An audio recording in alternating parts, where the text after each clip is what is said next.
Fishhound Elite Series field test, number 3. We are in Sacramento on the California Delta. Had 3 really cool baits to choose from this week. We had the Reaction Innovations Kinky Beaver. We had the original ChatterBait, the original bladed swim jig, and the Salamora, little known Salamora OneUp Shad. Let's start with the Kinky Beaver. Thank you. Excellent choice to be in the box this week. Excellent bait. You know, we thought this was going to be a flipping tournament. It ended up not kind of being a flipping tournament. There wasn't a lot of guys punching. I was excited about the bait. I used it a lot. It moves a lot of water, which I think is good in dirty water.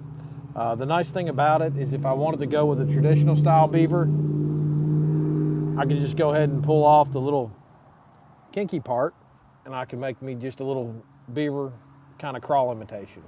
So I tried it both ways. It performed really well. Just wasn't the deal for me this week. Let's go to the ChatterBait. The original ChatterBait, in my opinion, is the only ChatterBait to throw.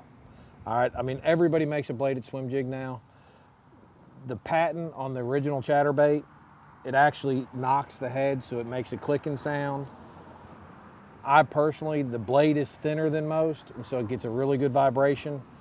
Excellent bait, caught quite a few fish on it in practice. The fish didn't seem to kind of want it as much as I needed to in the tournament. I know some guys caught them on it. I mean, anytime you're around grass, anytime you're fishing up and down riprap banks that have grass, it's not the greatest in wood.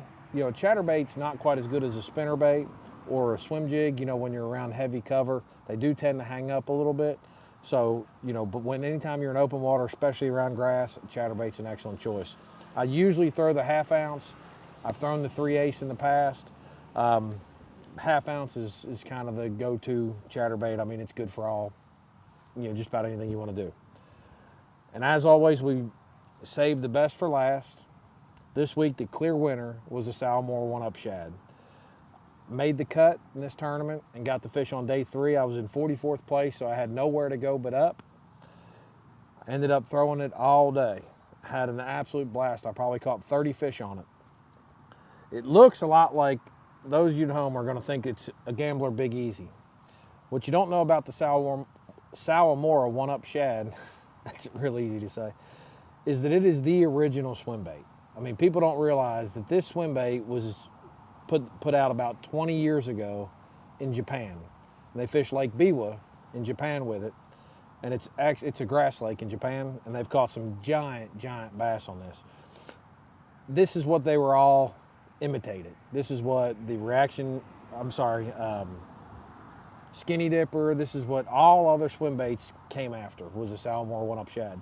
For about, I'd say 15, well, probably more than that, 18 years, you couldn't even get them in the U.S.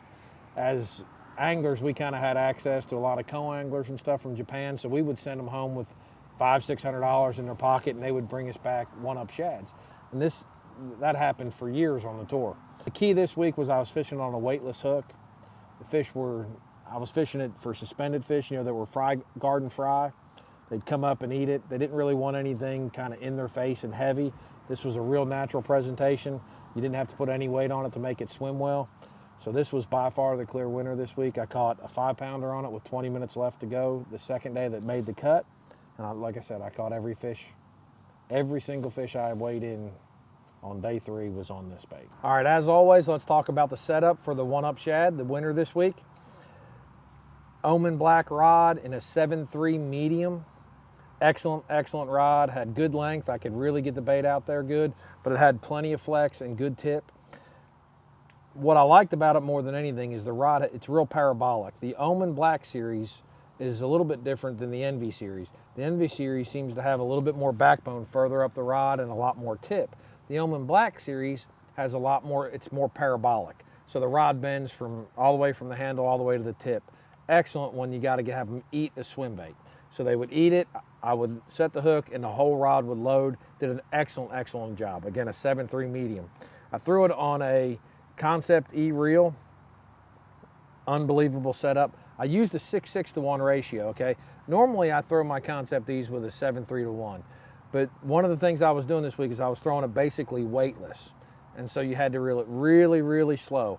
Part of that's one reason the OneUp Shad shines so well, is you could reel it slow and it would still paddle. So I was throwing it on a Mustad grip pin swim hook. It's a 6/0 swim hook. Every once in a while, if I wanted to get a little bit deeper, especially when the sun came out, I would add a suspend strip. So I don't know if you can see it or not, but I had a suspend strip wrapped around the hook. This was the key this week. We just slow rolled it. The fry garters were absolutely killing it. We were catching some bigger fish in the beginning of the week. They kind of went away. They turned into 2.5 and 3 pounders today, but had an absolutely awesome time at the Delta, and look forward to seeing the next one. We're headed to Havasu, right around the corner. We leave today. We head to Havasu. We fish this week. We'll see you at Fishhound from Lake Havasu.